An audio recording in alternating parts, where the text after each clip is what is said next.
Water can be a precious commodity here in the desert, and the larger your lot and your landscape can be an expensive item for you.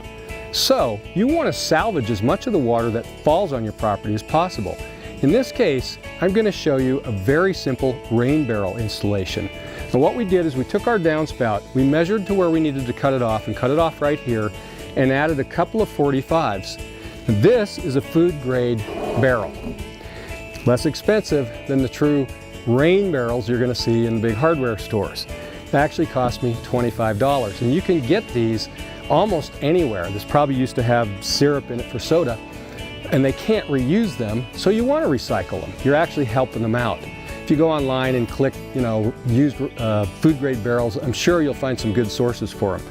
Anyway, this barrel is going to go right up in here, and I put these blocks down so I would get it up a little bit higher so that the hose bib that's going to be in the bottom of that won't be too low that I can't use it.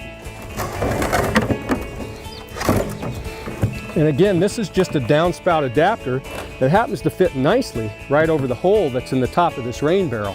So the next thing that we need to do is drill a hole in the bottom for the hose bib. And this is a little hose bib packet that you can get. I actually got this at a local hardware store, and it's designed to go on from the outside, so I don't have to get into this. This rain barrel actually has a sealed top, but you can get them with removable tops.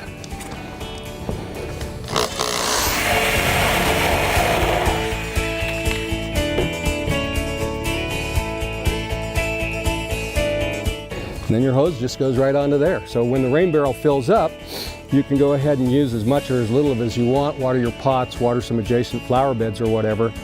And you want to use this rainwater up probably within a week or so of it filling up.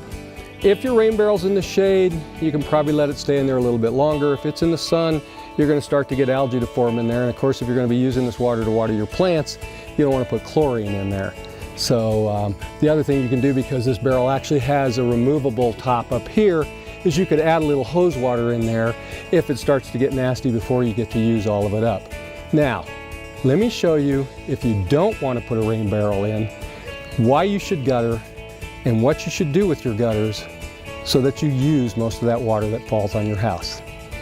Now, in this part of my yard, I took this small roof area and I added a gutter to it, but I made sure to direct the water right here onto my lawn. So I actually get double rainwater when it rains. Whatever's falling on the lawn plus what's falling on the roof goes on the lawn, and the lawn really loves that. Now, most homes in the valley have very narrow side yards, and the roots are dumping onto those side yards, and I pretty much guarantee you that water's running out down to the street. You're not getting any of it. If you gutter it, you can put it into rain barrels, or you can divert it into your backyard or some other place where you can get some use out of it. Now, there are a lot of different gutters you can get. These are pretty standard from any of the hardware stores. You can get them in different colors. You can even get them in copper if you want to spend the money for it. But you want to make sure that you size the gutter properly for your roof. In that case, you might have to talk to a roof expert. But that way, you get the benefit out of whatever rain falls on